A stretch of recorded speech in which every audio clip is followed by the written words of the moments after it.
Hey y'all, this is Marianne Pack and welcoming you to another episode of the Dynamic Thriving Podcast.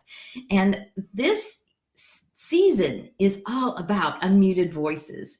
And I am so excited to have my guest here. Lisa Dunford Dickman is with me. Welcome, Lisa. Hello, it's so good to be here with you. I am so glad you're here to share your story about unmuting your voice. And these interviews are intended to give hope to people who may have found themselves muting their voice. And I'm not just talking about a physical voice, I am talking about how we express life, how we live our lives. Are we authentic? Living our truth?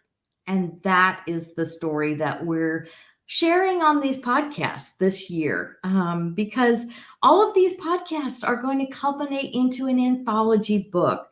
And so all of these folks that have been guests are going to be authors in that book. And I am so looking forward to that. We're going to publish that in January of next year. So everyone's voice needs to be heard. Your voice needs to be heard because we're all living life. And as we're doing that, we're growing and expanding who we are. And as we touch and tap into the love and the joy of who we really are, it will be so much easier to unmute our voices. And so I'm going to interview Lisa, and I am so, again, excited that she is here. She is a transformational coach, a traveler, a writer, and a creative. And her website is lisadunforddickman.com. So this series, again, is Unmuted Voices.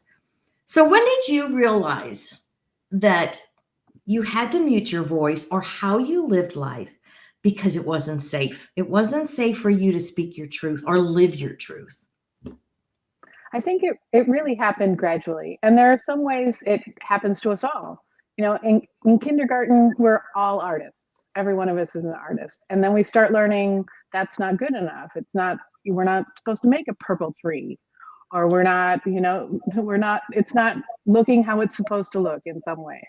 And so we all are taught very early to mute our voices. Yes. And for me, in that creative expression, it continued. Like I took an art class in elementary school, and my teacher said, "Oh, you're drawing too small. Like I'm making this little tiny koala, and I'm all concentrated on my little perfect koala." And she said, "If you're going to draw that small, it's really not worth drawing at all." Oh my. And I know that she meant well, and that she meant to encourage you to draw bigger, right? But the effect is telling you that the way you're doing it's wrong. And for a sensitive kid, that was like one of the steps in muting my voice. Mm-hmm. I mean, and it just happens more over the years. In high school, I'm taking a dance class, and I'm all out there, right? I'm jazz dancing. I'm in the front row and super excited. And the teacher afterwards in my evaluation says, "I really love that you put yourself out there, even though you're not the best." I didn't know. I hadn't thought about not being the best. I hadn't thought anything about it, right? So after I didn't take another dance class. I had loved dance classes, and I just didn't take it. Well, first of all, it was also hard to get good grades in dance classes in college. But anyway, that didn't help your GPA. But there are so many things like that over the years. And there are things that, my family was unpredictable. It could be volatile. And so speaking up didn't always feel safe. Expressing myself truly didn't always feel safe. And there are ways I know now that my mom muted her own voice, her own creative voice. She was really artistic, but it always had to have a purpose. Like if she was painting, it could be a light cover for a light switch. She could paint fruit on the light cover because that had a purpose for the kitchen. But creating on a regular basis, everything had to be useful or purposeful. And I even learned, when I wanted temporarily to be a chef, before I was thinking about college, Mom was all on board as long as I got a degree first. I had to be practical first because you can't make money at what you love, was the message. And so the more and more I got corrected over the years, just the less willing I got to express myself creatively. I can so feel that from you, from my perspective, because yeah, I mean, I love to write and I love to read now, and I read aloud on my audio blogs, and I'm going to do some Audible books when Awesome. as my series builds. And yet in third grade, my reading teacher, you know how you had to stand up in front of class and read aloud? Absolutely. She sat there behind her desk with me standing next to her, and as I was reading, she told me how poorly I read. Ugh. Ugh. And I read too slow. And so I took that on as a third grader and thought, Yes. I must be dumb. And all through my years of schooling, I just felt like that message was just Yeah. niggling in the background, telling me I must not be smart. Yes. And, yet I made A's and B's. And it's like, I It just doesn't have will not, anything to do with logic. Yeah. I could not accept that I was actually intelligent. I just happened to read slow in the third grade. So, and now it's like I have such a love for reading and reading aloud that, yeah, I definitely can feel how that could carry with you. So those are like little, excuse me, moments of indoctrination, because Yes. you're indoctrinated, you're told you are limited Yes. because of your talent, the size of your drawing, how Yes. fast or slow you read. But so indoctrination doesn't have to be huge. It can be very subtle messages, but you carry them deeply within you. And so it affects how you express yourself in the world. So what And they were some of accumulate those? over time. They definitely accumulate over time too, as Mhm. you speak up and your parents correct you, or as like you start internalizing them and feeling like, and then you start using them as proof that you're Yes. not good enough. Like then they're proof. It's not worth creating. It's not worth me creating because I don't do it as well as my sister or mother. Mhm. It's not worth me creating because I don't do it big enough. It's not worth me dancing because I don't do it well enough. It's not worth it. Where in fact, then your soul gets the message that how you are is not okay.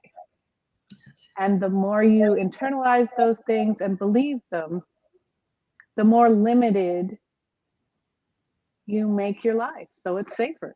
You don't want to put yourself out there and be criticized again. You don't want to be taken down a peg, or you don't want to speak out and, you know, be scolded by your parents for doing something wrong when you did it the exact same way last week. And now somehow it's wrong because you have a sort of volatile situation fueled by alcohol, and you never know what you're going to get. So as a kid, I got very cautious. I got very kind of limited and um, restricted in like not wanting to put myself out there. Yeah. Sure, because it doesn't feel safe. Exactly. No. Exactly. I like how you said it made you feel cautious. You're always looking, what's going to attack me the next time I want to Yes. try something. What am I going to do wrong? What's going to be wrong about what I try? And if it's not, what's going to be not good enough about what I try next? So you just don't want to try anything. It's safer not to speak up. It's safer not to use your voice. It is. Yeah. I so can relate to that. Just try to be quiet, because every time I did open my mouth, it always seemed to be something that wasn't right, and I would get in trouble for it. Yes. Yes. So, with having to mute your voice and your expression in life and your artistic ability, that creative side of you, how did that affect like relationships, or maybe your career choice, your college, what you decided to take? So that affects your work and your finances. Maybe it affected your health. Mine affected my health very much. Or even was there a spiritual aspect to that? So I have a pretty big personality. So even though I was muting my voice, I still got a lot done. I still studied international affairs. I went abroad after college to find work because I couldn't get a degree. I mean, because you couldn't get experience without a job, and you couldn't get a job without experience. So a boyfriend at the time and I decided we were going to go get some. So in the what I did, I still put myself out there, but in ways. But there were ways I didn't. Like I would separate myself off from my family so that I could be free of some of those beliefs. So I didn't actually do the internal work. I put up like an external barrier and cut myself off from people I love. Like I distanced myself from them. I saw them less. So it definitely affected my relationships.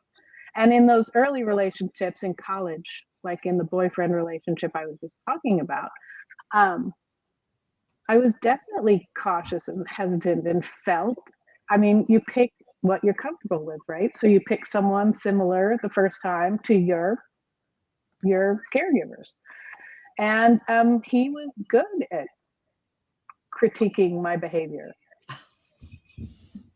And so I just felt like I was doing things wrong. And so I would limit, so I never did draw again. I mean, not until a few years ago did I draw again, really.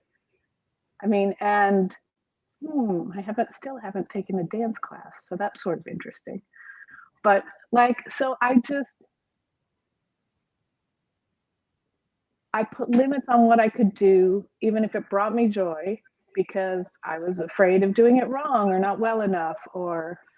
And what I've discovered in recent years is that when I'm creating, everything else in my life flows better. I'm able to do more, I'm able to be more because I'm being all of who I am. And so it doesn't matter if it's like making art or writing or taking photographs or making jewelry, all of things I've done. If I'm doing those things, the non-related parts of my life flow much better, like flow much more smoothly. I'm less worried about that criticism or doing things wrong. So there's something to creativity, muting my voice creatively specifically, that affected how I showed up in the world as a whole. Absolutely. It just made me smaller. Yes. Yes. Yes. Yes. Yeah, it seems. Yeah, it seems to be true. It's like when we're tapping into that joy, that pleasure of doing something just because, not like you were talking about your mom thinking it had to be productive. Yes. Well, I'll do this creative thing, but it has to serve a purpose. Yes. That what if the purpose is just because I love doing it? Yes. And What it if the feels purpose good is joy? and it brings me life and it brings me Yes. more joy. Yes, absolutely. So, when did you have like an aha moment, or maybe it was a culmination of moments where you finally said, enough is enough. I'm going to find and own my voice. I'm going to live my truth. And here's my new expression of who I am in the world. So I do think it's a series of aha moments over the years, but one of the biggest ones was after a few years ago, my mom died really suddenly of a heart attack. She was seemingly healthy, a young 70-year-old in my mind, going strong, and then 3 hours later, she was gone. And I came unmoored. Like I didn't know. And in some ways, that was really good. In some ways, that was really good. I no longer had a lot of those preconceived notions about myself because I just couldn't access a lot of stuff. I was really in shock. The first 6 months is kind of gone. And what opened up for me was the willingness to try new things because I didn't have those preconceived notions of like everything was mixed up, who I am as a daughter, who I am in the world. It was all called into question. So I did very uncharacteristic things during that first 6 months. I signed up for an oral storytelling class, like, The Moth. Yes. So I signed up for a moth-like class and got up and told stories. And very unlike me, because that was super scary. I can even feel my voice wavering thinking about it. Because I don't have any problem with public speaking per se, but this is so purposeful, and you're purposely putting yourself in front of an audience to talk about your stories, and you're crafting it in a way that it's kind of a performance. And so that was totally new to me. And then what was next? Oh, I took an art journaling class. And that sounded, I mean, all my journalings, traditionally I'm a writer. By trade, I'm a writer and an editor. And so adding the art didn't seem like that big a deal at the time, but it was so huge. She'd give us little assignments like create a self-portrait, which was terrifying because I hadn't drawn since I was a kid, right? And this was just a few years ago, maybe 4.5 years ago. And like, okay, but I'd been but your subconscious knows things, and I'd been acquiring art supplies for years. I had like a cupboard full of art supplies waiting for me when I took this art journal class, and I drew a self-portrait in colored pencils, and it looked like a person. I mean, it looked like a smiling blonde person, maybe not 100% me, but it was undeniably human. Like it actually looked, and I was shocked that I could draw a person. I would have bet you $1 million I couldn't draw a person. And then there was some other assignment, and I'm sitting in a cafe, and I decide, okay, I'm going to copy that painting on the wall, and I'm going to do it in watercolor. And I had never used watercolors, but I had bought several sets by then. So I go ahead and I draw a watercolor, and it looked like that painting. Like you could tell it was a beach and an ocean, and I was seriously like looking around myself to see who did it. Like I was really shocked. And there's ways in which I feel like Mom left that to me as her legacy and her gift, because she was a very good artist, as my sister. And there was something about breaking those preconceived notions, and like nothing being right in the world, so nothing could be wrong either. And that I stepped out and tried new things. And so that set me down a path to being able to claim myself as a creative and an artist. There were other times I had to unmute again. There were definitely, you come up against blocks and you have to unmute again. But that was probably my biggest aha moment, was that life is a limited resource. We're not here for that long. And why in heaven's name would we be not doing what we love? Why would we be miserable in this world when we have a choice? I believe that joy and happiness are actually our inheritance. I'm not saying you don't have to work hard. I'm not saying there aren't going to be moments that are struggling, and challenging. You may have to work 3 jobs at a time, or you may have personal struggles that do not feel, happy or joyous. But that at our core, that's like our birthright. Yes. And so there was a way in which I reclaimed that when I started creating in watercolor, paint, colored pencils, all those things, not just in words. Absolutely.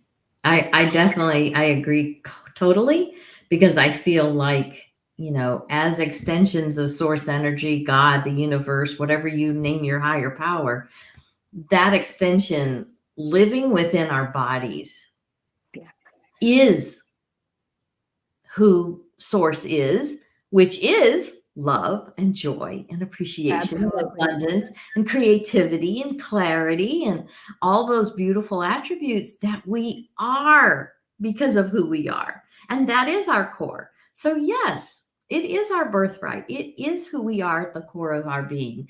We are those things embodied. How we live it and express it is sometimes something totally different. If we're Yes. pinching ourselves off or denying it and saying, no, that can't be me because look at all the terrible things I've done. Look at what I believe. That certainly couldn't be me, but it is. Yes. It There's is. that core in everyone. Yes. You're right. We can block it. We totally can block it. Oh, absolutely. But it's at the heart of everyone. I feel like a bobblehead doll. I agree with that so much. Yes. Just nodding along. Absolutely. So when you started shifting your beliefs, you've kind of already touched on some of that, and actually become sovereign in your life, you know, and you started living joyfully unmuted. How did some of that shift take place? Because it's sometimes hard to release those old thought patterns, those old beliefs that we've been indoctrinated. You can only do it this way, or you can, you're not doing it right. How did you shift those? And those things can be so unconscious. They're operating behind the scenes. It's like some computer program that's running that you don't know. And so it can be very hard to get clear on them. Mm-hmm. And one of the ways was through creativity itself. There are things like 100-day program or 100-day project where you do a small art project every day, or a small poem every day, or a small something every day, because you train yourself when you're creating and nothing catastrophic happens when it's not perfect. You train yourself. Or useful or purposeful. Right? Not useful, exactly. And if you are brave enough to post it on Instagram, I have a friend who started doing these hilarious doodles. She's got the best sense of humor, but she was really self-conscious about drawing. And she's doing a 100-day project, and she's really learning that nothing happens if you don't get likes, and she actually now has a lot of likes because she doesn't care, because she's doing it for her. So doing the thing and proving that it's not life-threatening is one way to learn. Yes. But even getting to do the thing can be really hard. Like I can have super strong resistance. I'm like the queen of resistance sometimes to doing my, like a deadline for an article, or, wanting to paint, and yet I don't, right? Because you have some limiting belief that you can't see. So the thing that's really helped me is learning that those things that are stopping me are actually safety strategies. There's actually a small part of me, and for me, I think of it as like little Lisa, or a little girl who is afraid, and she's just trying to protect me. She's trying to keep me safe. And the only way she knew, and in childhood, the way to be safe was not to speak up. You aren't going to get yelled at if you don't speak up. If you do everything just right, maybe the situation will be calm. I mean, that didn't work because it wasn't my responsibility to start with. Mm-hmm. But figuring out that is actually a part of me that loves me and is trying to take care of me was a game changer for me, because I felt it was a personal failing. I felt like resistance was a personal failing. Like, I want to create, or I want to write, but I don't, or do yoga, or any of the things that feel good, but bring up your stuff. Bring up your fear of doing things wrong, or not being purposeful, or why should I do that if I'm not going to make money at it, or any of those fears. Like, I have to be practical first. That little part of you is actually trying to protect you. And so once I realized that was me trying to protect me, I could then access what I call sacred self-compassion, because loving all of your parts, like the part that's scared, the part that wants to be in control, the part that there's some funny commercial. I wish I could remember what it's for, but it's like 50 different personalities sitting at a conference room table. And like, this is the shy me, this is the scared me, this is the, and loving all those parts and knowing that there is a reason for them. You develop those strategies for a very good reason, and they took care of you for a lot of years. Like, that was brilliant of that part of you, and recognizing that that is not a failing, that that's actually a strength. You looked out for yourself. And when I could apply what ends up being self-compassion, because that's a part of myself, and loving all those parts of me, um, that was a real game changer for me. Knowing that that's not a failing, that that's a safety strategy that was really serving me, was probably the biggest eye opener for me. Yeah. Oh, I can definitely see that because I worked with coaches and things that, in helping me clear energy blocks or whatever, you know, they would always remind me to have compassion on that part of me that doesn't want to be exposed, or, that has created that safety net for me, to love those parts of me just as much and have compassion on those parts just as much as the lovely parts, the parts that I like. So because they all created who I am right here, right now, and I wouldn't be this person. And all this has a lot to do with our mess being our message. So, how did you now work out that unmuting your voice, allowing yourself the pleasure of creativity, no matter if it has a purpose or if the purpose is simply because you love and you enjoy it? Yes. So what's developed is that exactly that I'm able to help other women see those things that are blocking them. Because one of my gifts is being able to see the big possibilities. So even if I made myself small, I did actually do a lot of big things in the world. But like I co-authored something like 50 travel guidebooks. So I was a travel writer for 15 years. And a lot of people love that as a dream job. A lot of people really want to do that. And still there were serious ways where I was limiting myself and making myself small in my relationships and what was possible. And so what embracing all of that has meant for me is actually that I've been able to start this coaching business. Like I wouldn't have been able to start this coaching business before it. I actually tried.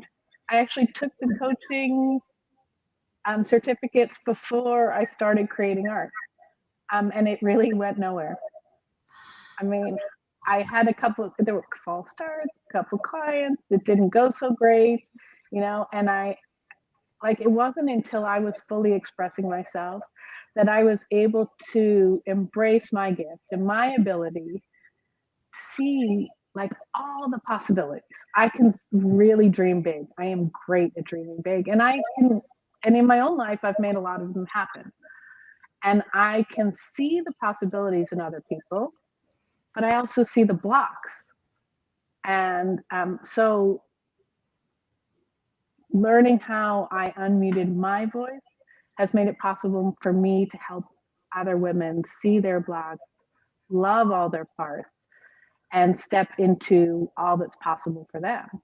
And quite honestly, I don't think I would have ever, I think I would have just stayed writing and stayed, behind my byline. I wouldn't have stepped out and been able to help other women if I hadn't embraced art and embraced creating. And in fact, it's one of the tools I use in my practice. I offer workshops to help tease out those limiting beliefs. And it's called Play with Paint to Free Our Souls. And so creativity turns out to be one of the tools I use, in addition to, energy psychology and things like EFT tapping and things to move energy. But creativity ends up being one of the tools that I'm blessed to be able to use to help other women unmute their voice. And I'm confident that never would have happened if I hadn't learned for me, it's to create art. But for other people, it might, we're creative beings at our hearts. We're creating all the time, whether we realize it or not. We're creating our conversations, our clothing, our meals, and ultimately our lives. And whether we're doing that consciously or not, we are doing it. So if And I find so many people stifle their creative voice. And if you talk to the top entrepreneurs, they'll tell you how valuable creativity is. Like, you have to think outside the box to be able to be a visionary. And so whatever way somebody's limiting their creative voice, it has a ripple effect on the rest of their life. Like you said, relationships, on chances you'll take. Like, I got to the point where I didn't even, like, just got smaller and smaller. So I didn't want to try new things. I didn't want to, it just got like, my world got smaller and smaller. And we have a choice. It doesn't have to be like that. Mm-mm.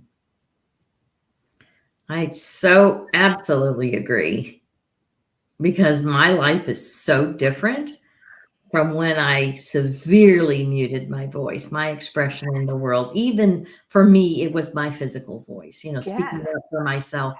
So, absolutely. working through that and now getting to use my voice in all these different ways Yes. that I never dreamed about being a podcast host, with live shows. That just not even in my Right?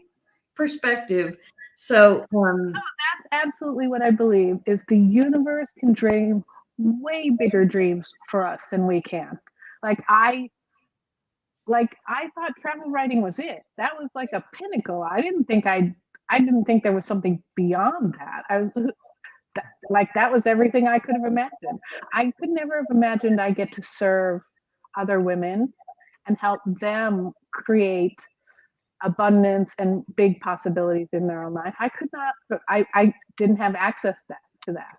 But the universe did, once I could make myself aware of those programs running in those limiting beliefs, those programs running in the background. And they still come up. yeah.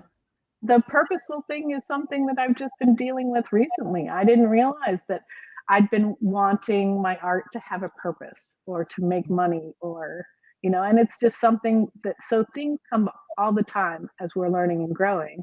And it's actually part of what I share in my newsletter, is my own process of bumping into those things as I'm trying to create authentic, wildly honest art, which is hard. It's hard to put yourself out there, even if you're dedicated to it. And like, we like those likes on Instagram. I mean, I do. Yeah. Oh, yeah. Everyone wants approval. So I still bump into things. That's, even though I've created a much bigger life and I have unmuted my voice in many ways, it's an ongoing process, and there are things you bump into continually. I so agree. I like how you say that we're bumping into it, because, sometimes it's a hard bump and sometimes it's just a little tap. But being aware of where we are at that moment, and we go, oh yeah, I'm doing that thing again. I'm letting that old belief Yes. run the show, instead of, no, I am the sovereign of my life and I get to create my reality and I want it to be joyful. So, and appreciating how far we've come, because it's easy to feel like we aren't getting anywhere. It's easy to feel like, oh, I haven't done enough. yes. Like, because you forget where you were even yesterday or the day before. But it's really, if you're able to stay aware, that it's really a big change that can be made just incrementally. Yeah. And I think that's why I'm such a big proponent of journaling, so that you have something to look back on, those journals. And I have a ton of these little inexpensive journals that I just fill, and I stick the next one on the shelf and pull out a new one. And so it's kind of fun to go back and read some of those places where I was, or even what I was thankful about, because it's maybe a list of appreciation things, and then Right. going, oh, wow, I have that. Now, what was it today that I wrote about? So I love Well, that. I'll have to go back and look at mine. My closet full of journals just kind of sits there. That didn't actually occur to me. Yeah, To look yeah, back. yeah. So how can people get a hold of you? You talked about a free workshop that you have. Yes. So if you go to lisadunforddickman.com /free workshop, your viewers and listeners get access to an episode of Playing with Paint to Free Your Soul. One of the first ones I did, and it's about a 45-minute workshop, and you don't need any artistic ability. You don't even need supplies. I have people who just had a pencil with them and wrote words.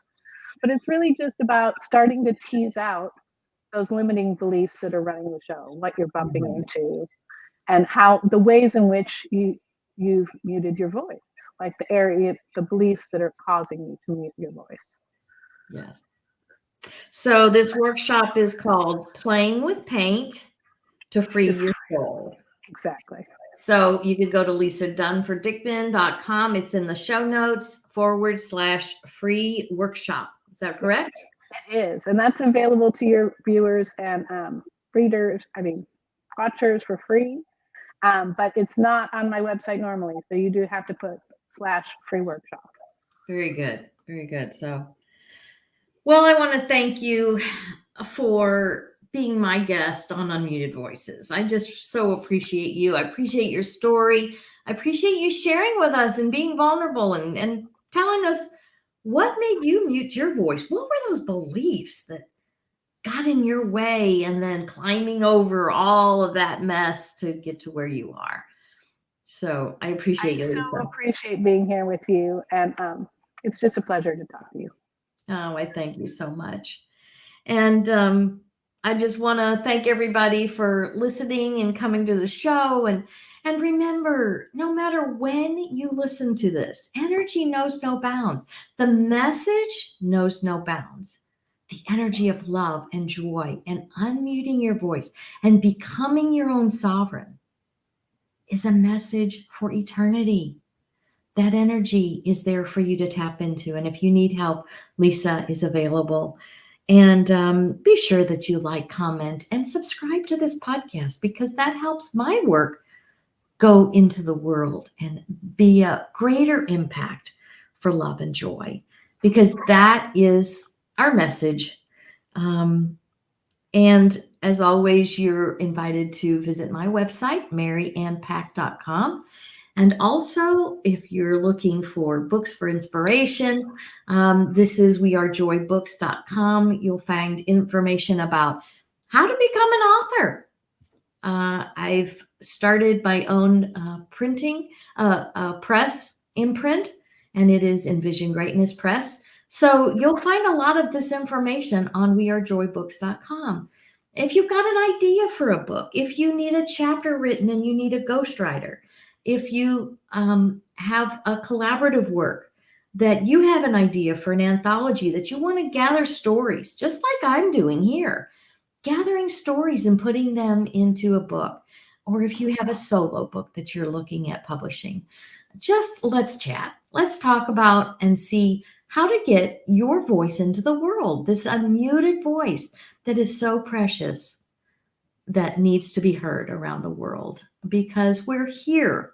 The purpose of this podcast and my entire work is to be able to express and share that love and joy that we are embodied. So I want to thank everybody for showing up. Thank you again, Lisa. Do you have any closing words of wisdom you'd like to share? No, I'm hoping that there's a great quote about when the pain of staying shut tight in a bud instead of blooming is more painful. Like eventually you get to the point where staying shut is more painful than the protection and the comfort is. And I hope you all get there soon. And please know that it's not always easy, but it is always possible. Absolutely. Absolutely. And again, it's why I am a big proponent of coaching. You know, if you can find a coach, Lisa's right here. I have a back pocket full of coaches that I could help you find, so that you would find the exact one that you need at this time in your life. Please find a coach. Use that coaching available, the coaches that are available, because we need somebody to walk. We're not lone rangers. We are here to walk life together.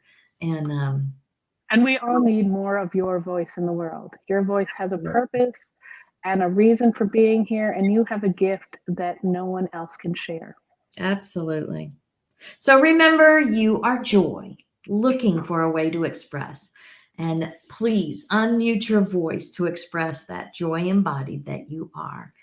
Love you all. Thanks for coming and listening. Thank you.